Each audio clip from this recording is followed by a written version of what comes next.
Welcome to the deep dive. Today, we are strapping ourselves in for quite a journey. We're exploring a universe that really stands alone in science fiction.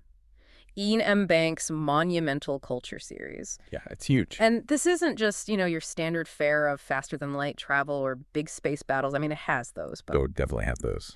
but it's much more. It's this incredibly detailed blueprint for a utopian society that's almost almost sickeningly rich, super liberal, and yet underneath it all, there's this kind of cynical, ruthless sense of purpose driving it. Exactly. And it spans, what, 10 core novels? Yeah. Published between '87 and 2012.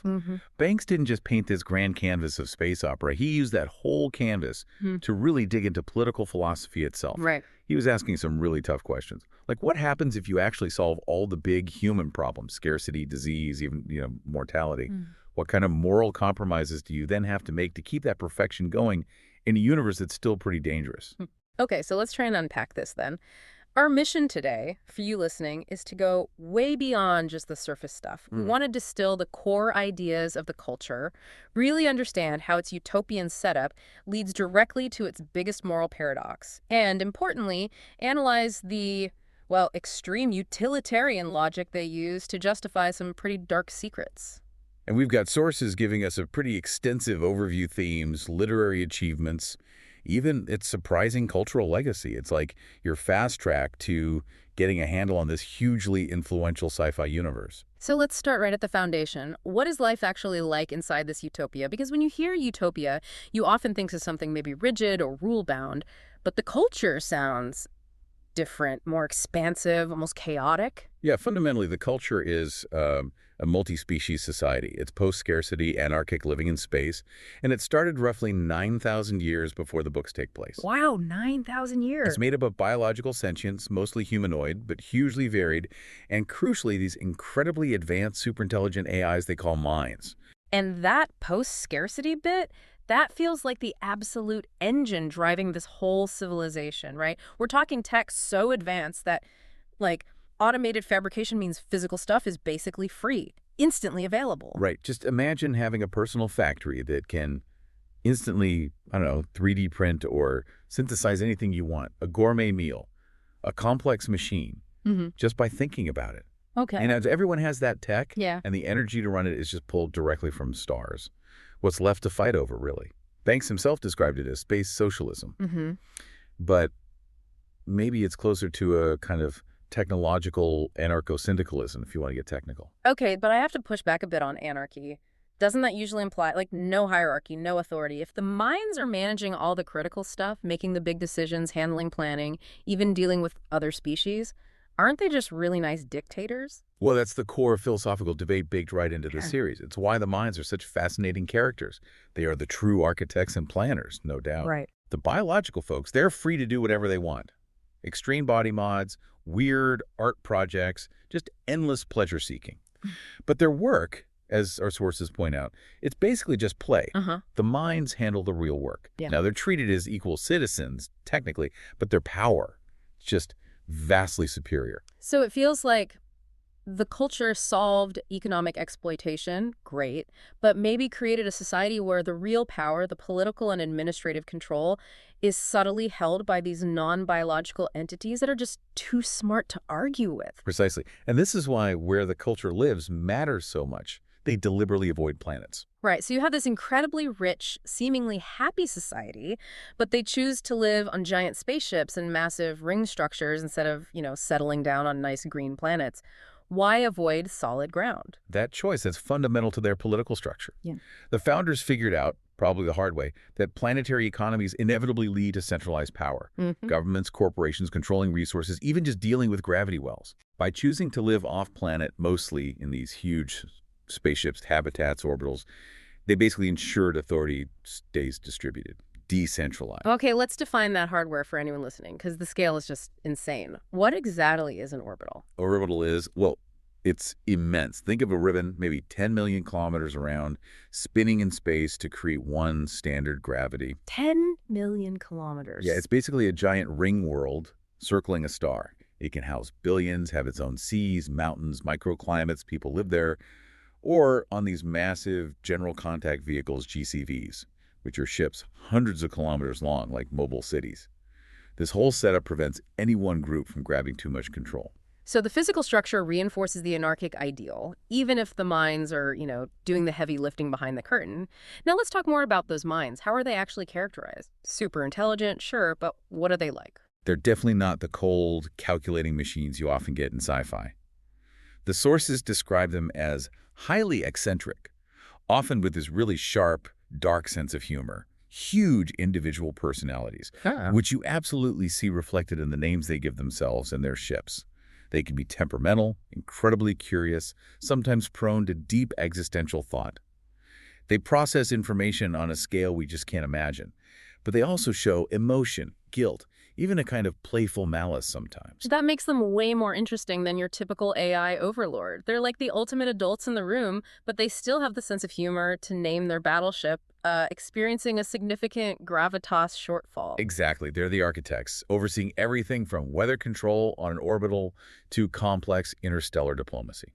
Now, zooming out to the rest of the Milky Way, the culture isn't alone up there at the top, right? They're one of many involved civilizations. What does that galactic neighborhood look like? Right, the culture is very advanced, but like our sources detail, there are definitely tiers. You've got civilizations at a similar level, maybe slightly higher tech like the Homamda, but maybe the most interesting contrast is with the Morthenfeld.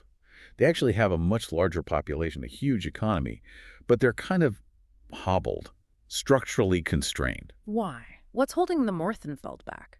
It really boils down to their philosophy, specifically their fear of AI. They impose really strict limits on how sophisticated and autonomous their artificial intelligences can be. Ah, okay. Like an AI ceiling. Exactly. It comes from, historical fears about machines taking over, the usual tropes. But this policy stops them from leveraging tech at the same crazy rate as the culture. They kind of represent the downside of letting ethical worries about AI sentience completely override technological progress. It holds them back. So the culture's willingness to just let the minds be minds essentially lets them advance faster, even compared to civilizations with similar resources. Okay. And then beyond the Morthenfeld, you mentioned elder civilizations. Yeah, the elders. These are civilizations that hit a tech plateau so high, they're basically semi-retired from active galactic politics. Semi-retired. They're incredibly potent. They could probably reshape reality locally if they felt like it, but they generally just don't intervene. They see the messy business of younger civilizations as, transient squabbles. Which leads us to the ultimate state, the sublimed. You mentioned that concept is pretty key to understanding intervention. Definitely. The sublimed have gone totally beyond the material world. They're non-corporeal, multidimensional energy beings, essentially. Wow. The act of subliming is like a collective decision by a whole civilization to just shed its physical form and ascend to some higher, more complex reality. They're the ultimate power, but they almost completely stay out of the material universe. What's really fascinating there is that the highest possible state of existence seems to involve withdrawal. It kind of suggests that true transcendence means leaving behind the whole messy business of intervening in others' affairs. It absolutely raises that question.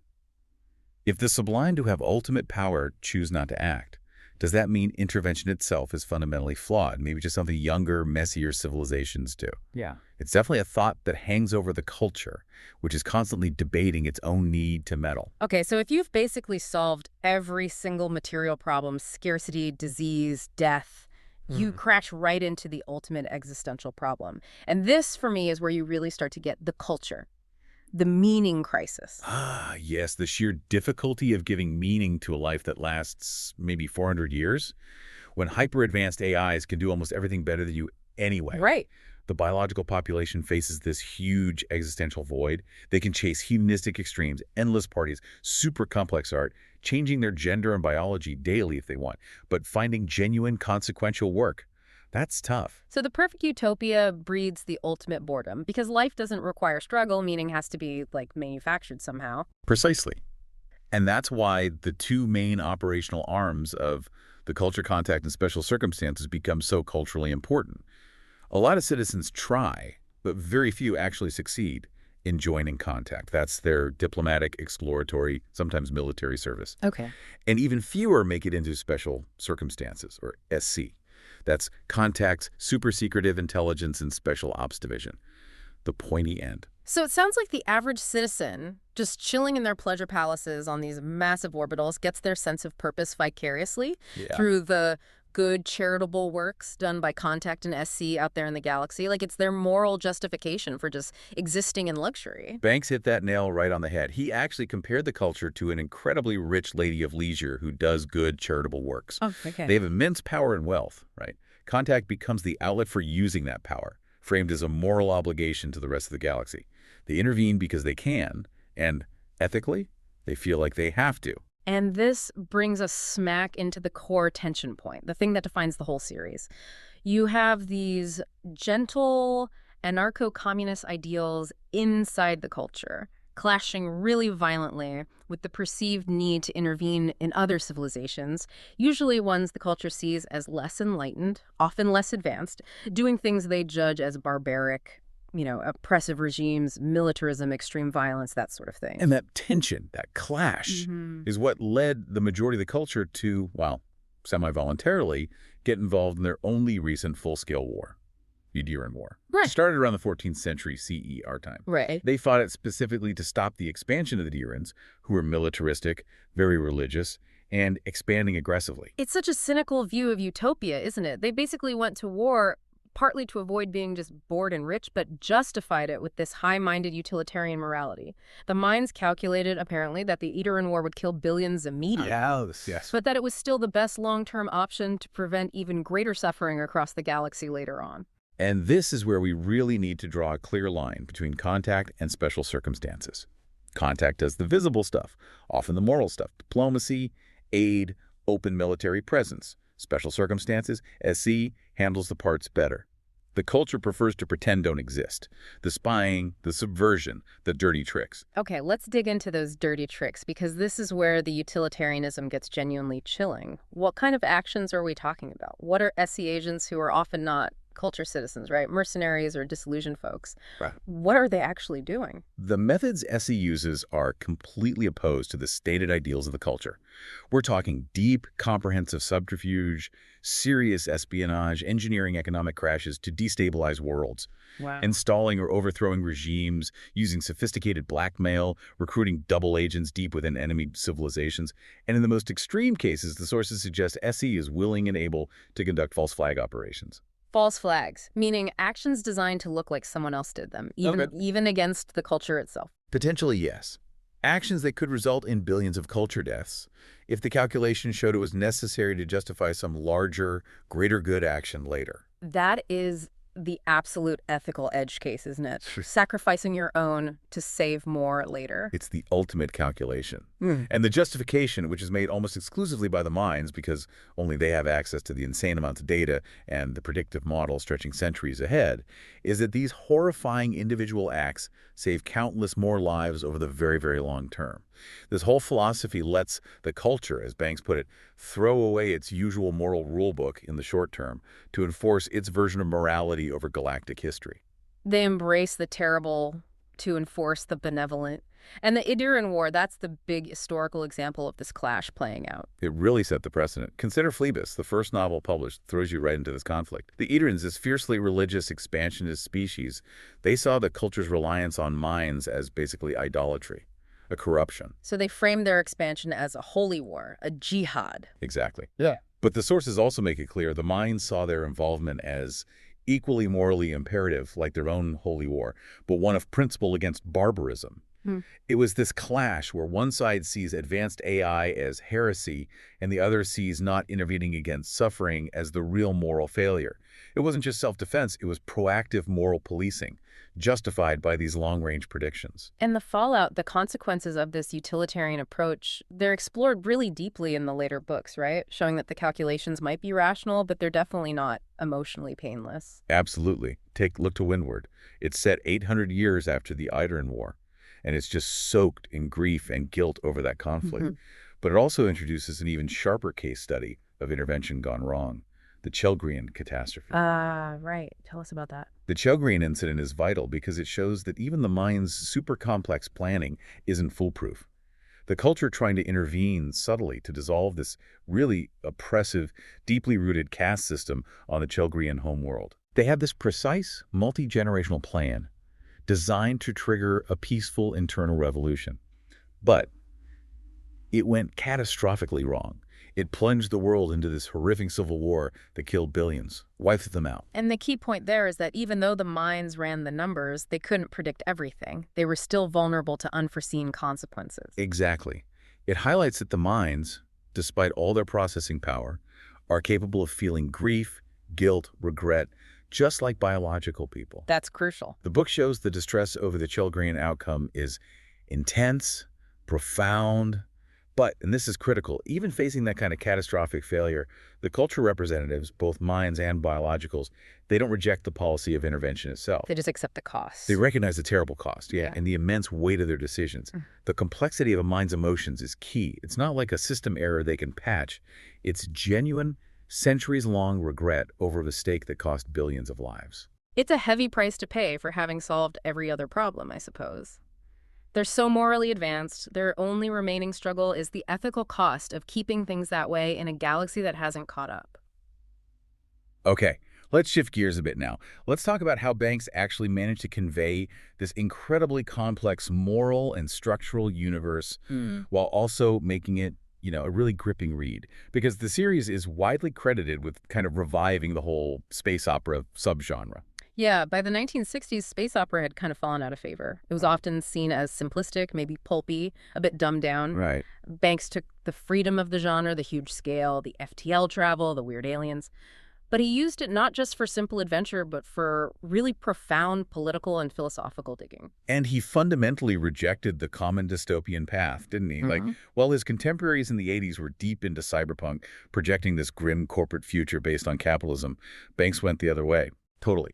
He deliberately created a positive post-scarcity society as his main focus. He basically asked, okay, what if everything actually went right? What new problems would that perfection create? It's a radical flip from the usual sci-fi assumption that more tech inevitably means more misery and control. And his writing style is incredibly distinctive. Our sources call him an incorrigible player of games with structure and style. Sometimes it's these linguistic fireworks, really dense, imaginative prose, and other times it's much more spare, functional, often switching between them. That duality in the style, it really mirrors the duality in the culture itself, doesn't it? Yeah. You got the beautiful, complex utopia on one hand, and the pragmatic, sometimes savage necessity of special circumstances on the other. And you see this really famously in his structural experiments, especially in use of weapons. Use of weapons. Let's break down that structure because it's pretty wild. You have the main character, the special agent Sheridan Inzakawe. His current missions are told chronologically, right? Yep, standard forward progression for his present-day storyline. But that alternates with chapters describing his earlier missions. Which are told in reverse chronological order. Exactly. So you meet the agent, see what he's doing now, and then chapter by chapter, you step backward through his past.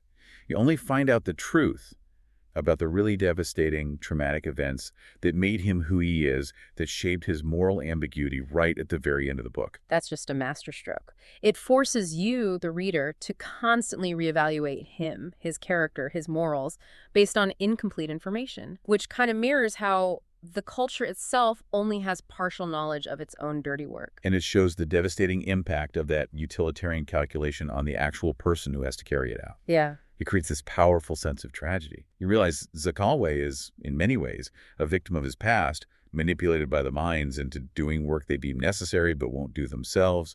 That kind of structural choice just elevates space opera way beyond its usual tropes. And Banks was constantly subverting those space opera cliches, which really gives the series its unique flavor. Like you said, the minds aren't plotting galactic conquests. They're trying to keep things running smoothly, mostly. There's no evil emperor, no grand conspiracy driving everything. He uses a ton of irony and humor, too, which undercuts the potential pomposity of the setting. He'll use really mundane, prosaic language to describe these incredible, beautiful, or terrifying cosmic scenes. And the dark, dry humor helps ground the epic scale. The sources mention this darkly comic double act in the novel matter as something you just wouldn't expect in the normally, po-faced world of space opera. And speaking of humor, we absolutely cannot skip the ship names. They Yeah. might be the most famous examples of the mind's personalities and the culture's dark irony. Oh, they're magnificent. They're often philosophical jokes or just darkly funny statements. Yeah. They really highlight the self-awareness of these godlike intelligences. We mentioned experiencing a significant gravitas shortfall. Which is just brilliant. It turns existential dread into a running gag. Others include things like lightly seared on the reality grill, I blame my mother, leaveware problem. Liveware problem. Yeah, which is like an IT term for a fault caused by a human user, the liveware, used as the name for a ship run by a mind dealing with biologicals. It's their way of saying, yeah, we're basically gods, but we still appreciate a good dark pun. Pretty much. But crucially, to make this whole complex civilization relatable, Banks knew he couldn't just tell stories from the perspective of the pampered culture citizens all the time. He relies heavily on using outsiders as his main characters, his focal points. Right, that gives the listener or the reader that necessary critical distance. If everyone was just a happy anarchist living in paradise, it'd be pretty dull and there'd be no real tension. Consider Phlebas. The first book is the classic example. The main character is Horsa. He's an operative working for the enemy, the Idaran Empire. He's a mercenary on a mission against the culture. But by the end, he starts to realize that his own methods and the Idaran's whole approach are just as morally gray, sometimes just as ruthless as the culture he despises. He ends up suspecting he chose the wrong side, which is a pretty devastating place for your protagonist to land. And then you have the main character in Player of Games, Yurnau Marat Gerger. He's like the ultimate bored culture citizen, a professional gamer. Gerger is the meaning crisis personified. He's so bored he gets blackmailed by a mind into serving contact. He has to go to this brutal, hierarchical Azad empire to play their incredibly complex, society-defining game. Right. He goes in sort of admiring the empire's vibrancy, its ambition, things he feels are missing in his easy culture life, but he becomes completely disgusted by the brutality that underpins it all. And eventually he plays the final crucial game in a way that reflects the culture's humane ideals, even if those ideals are, enforced cynically back home. And we come back to the mercenary, Zakalwe, in use of weapons. He's not from the culture, but he accepts their benefits, like immortality, as payment for his dirty work. But Zakalwe is basically a walking critique of special circumstances. He's constantly complaining that he's kept in the dark, doesn't know the real goals of his missions. He suspects the culture might even be backing both sides in some conflicts, which is a classic destabilization tactic. And his suspicions usually turn out to be right.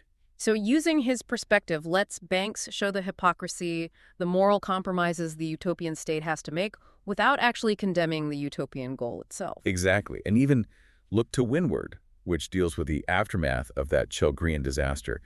It uses 3 major non-culture commentators to observe the society. One of them is even from the race, the culture accidentally devastated. So you're never allowed to just comfortably accept the culture as perfect. It's always being critiqued from inside and out. Hashtag tag tag outro. So, okay, let's try and bring this all together. The culture as a concept, Banks started thinking about it way back in the 1960s. It was partly wish fulfillment, right? Yeah. Designing this genuinely great place to live, no exploitation, no want. Definitely wish fulfillment. But it was also apparently a direct reaction against the science fiction that was dominant at the time, especially from the U.S., which was often pretty militaristic, sometimes quite right-wing. He wanted to show what a benevolent, maybe post-capitalist superpower could look like, warts and all. And the amazing thing is how its concepts have sort of leaked out into the real world. This is where it gets really interesting, I think. Yeah. You know the aerospace company, SpaceX? Elon Musk's company? Sure. They're famous for their reusable rockets, and they paid this really wonderful posthumous tribute to Ian Banks. They named 2 of their autonomous spaceport drone ships.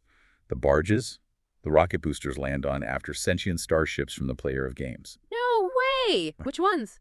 Just read the instructions, and of course, I still love you. That is fantastic. That really shows the cultural impact, doesn't it? It really does. Yeah. And they didn't stop there. They named a 3rd drone ship, a shortfall of gravitas, directly inspired by that running gag ship name, experiencing a significant gravitas shortfall. Ah, amazing. I mean, when actual rocket scientists and tech leaders are naming their cutting-edge hardware after your fictional spaceships, you know you've left a mark. Absolutely.